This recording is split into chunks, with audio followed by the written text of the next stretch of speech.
What is up guys, welcome to Cerny Gaming. If you want to help support the channel then go ahead and hit those like and subscribe buttons, and don't forget to leave your thoughts in the comment section below. Today we're going to be checking out my Venomblade build, a stamina Nightblade PvP setup that is incredibly fun to play and really does a great job of putting your enemies in the ground quickly and efficiently. This build works best in Battlegrounds, small scale PvP and solo, but works just fine in larger Cyrodiil PvP environments as well. You'll particularly find it fun in Imperial City if that's your thing. So let's get started with the core details, starting with the race. Nightblades rely a lot on stealth to deal massive bursts of damage, and with that in mind, the Khajiit works wonders for boosting this, giving us a big boost to our critical damage and healing. Next up is the Munderstone. We'll be using the Warrior, which boosts our weapon damage substantially. I usually go for the Lover on PvP builds, but since we'll be sitting nicely over 20k penetration already, the Warrior is definitely the way to go on this build. For your potions, I recommend you go with this one that is specifically made for this build.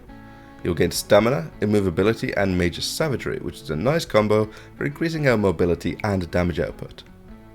Your food buff will be the Artaeum takeaway broth, giving us a nice spread of our main stats. If this is a bit too rich for your blood though, feel free to go with the Dubious Cameron Throne for only slightly lower stats. Now let's check out the champion points, starting in the warfare section. We're going to be using Master at Arms for direct damage, Deadly Aim for single target damage, which we specialise in, Fighting Finesse for extra critical damage and healing, and Wrathful Strikes for just extra raw damage. Over in the fitness section we have Boundless Vitality for extra health, Rejuvenation for additional recoveries, Fortified for some extra resistances, and Celerity for some much needed movement speed. Now that we've covered the core details, let's move on to the gear that we'll be using. The first set we'll be making use of is Heartland Conqueror, which is my absolute favourite PvP set that can bring so much versatility to any build. Next up is Swamp Raider. This one is an interesting one that adds a huge amount of damage to any poison or disease based damage, which our most powerful skills are. Instead of running any special weapons like the Master's Bow, we run this on both weapons because it is incredibly strong on stamina Nightblades in particular. We make use of the Marking Ring of Majesty on this build. There's a very strong mythic item that works perfectly with the Nightblade's toolkit, and I definitely recommend it here. The final gear that we make use of is one piece of Veladrith on the head, simply for the extra weapon damage. If you feel that you need more sustain, switch this to one piece of Magma Incarnate instead. Now that we've covered the gear, let's move on to the skills. On the front bar we have Surprise Attack, Rally, Resolving Vigor, Killer's Blade, Relentless Focus and Incapacitating Strike, and on the back bar we have Lethal Arrow, Poison Injection, Shadow Image, Piercing Mark, Shadowy Disguise and Soul Tether. Surprise Attack is our main spammable that is used to keep up the pressure between our burst strikes. It is also a guaranteed critical strike every 4 seconds and sets the enemy off balance if you strike them from behind, which synergizes really well with other aspects of the Nightblade's toolkit, so bear that in mind. Next up is Rally, which we use as our main source of major brutality, and on occasion it brings us a strong burst heal as well, so be sure to keep this up at all times. Resolving Vigor is our main heal and also provides minor resolve now as well, boosting our resistances. Keep this up as much as possible and at least every 20 seconds. For our executability we will be using Killer's Blade. It is important to use this one in particular because it deals disease damage and is therefore boosted by Swamp Raider. One of the best skills in the Nightblade's toolkit is Relentless Focus, which allows us to build up passive weapon and spell damage with light attacks. This allows us to bank a devastating burst damage hit when complete that also deals disease damage and heals as well. Incapacitating Strike is our primary ultimate and is one of the best available for PvP.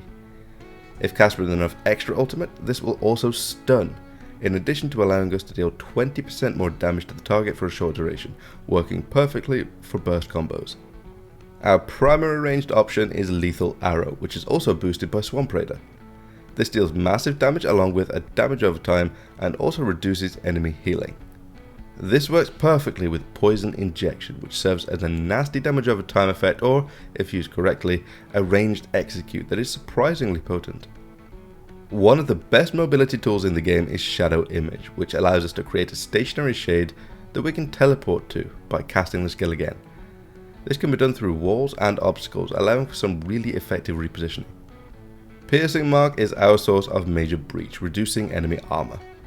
It also makes them easier to track with a dark pillar above them, keeps enemy Nightblades out of stealth, and heals us to full health if we eliminate the target while this skill is active.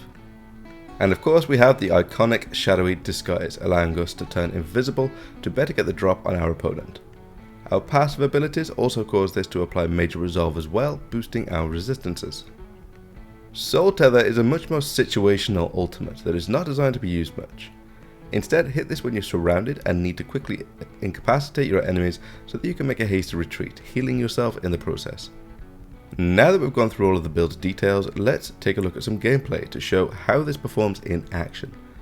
I absolutely love playing my Standblade, and it really is so effective at what it does with this setup, able to contend with multiple enemies at once or simply destroy a single opponent quickly.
Thanks very much, guys. If you want to help support the channel, then don't forget to hit those like and subscribe buttons and leave your thoughts in the comments section below.